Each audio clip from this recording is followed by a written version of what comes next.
Graudu cenas šoruden kāpušas tik augstu, ka cūku skaitu nāksies samazināt, pieļaut cūkopības nozares speciālisti. Tomēr domu, ka nozare Latvijā pavisam varētu iznīkt, neviens cūku audzētājs gan nepieļauj.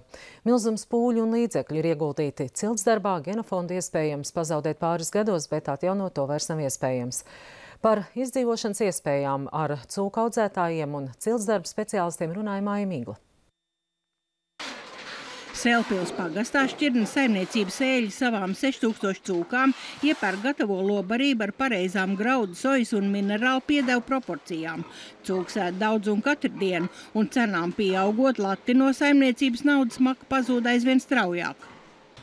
Cūkopības nozarei bez valsts atbalsta vairs neizdzīvot. Šoruden graudu cena pieaugusi par 1/4 daļu, bet, kā zināms, graudu cūkbarībā sastāv lielāko daļu. Kopš septembra lobarība kļuvusi dārgāk par 36 latiem tonnā, savukārt cūgaļas cenas tirgū nav mainījušās. Pie pirmā pusgadā mums, respektīvi, uz katru nodoto dzīvesvara kilogramu mēs zaudējumi mums bija kaut kur 10 centīmi uz kilogramu. Ja? Tad mēs vēl neesam rēķinājuši šī pusgadā pašizmaksu. Ja? Bet, ja mēs tā paņemam lobarības, to, ko mēs ēdām janvārī mēs ēdām pa 176 latiem tonu, ja? Tad, respektīvi, mēs septembrī jau ēdām pa 212 latiem tonu ēdām. Kāpēc Latvijā cūkopības nozara strādā ar zaudējumiem un ir atkarīgi no barības cenu kāpuma vai krituma, bet citvietā Eiropā cūku audzētāji dzīvo zaļi? Mums cūkopības nozare pamatā balstās uz vēl padomu laiku kompleksiem, uz lielajām fermām. Ja? Šīs te lielās fermas ir bez zemes apkārt. Ja? Tā pašā laikā rietumu cūkopība tādās vadošajās valstīs kā Vācija, Dānija, Holande un visas ir attīstījušās kopā ar visu lauksaimniecību, ka katrai cūku fermai apkārt ir sava zeme, ja, cūku zemniekiem. Ja. Un tā subsīdija politika Eiropā lauksaimniecībā, kad ir tieši atbalsts lauksaimniecības zemē hektāru maksājumi. Ja.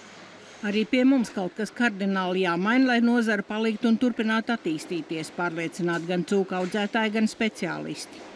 To jau pierāda arī dzīve, ka nav nekāds noslēpums, ka ar to ievesto gaļu nevar uztaisīt to kārtīgu produkciju, un tāpēc arī mūsu cūkām, mūsu šeit pašiem audzētājiem cūkām ir pieprasījums bijis, un viņš arī, es domāju, nekad viņš arī mazāks nepaliks.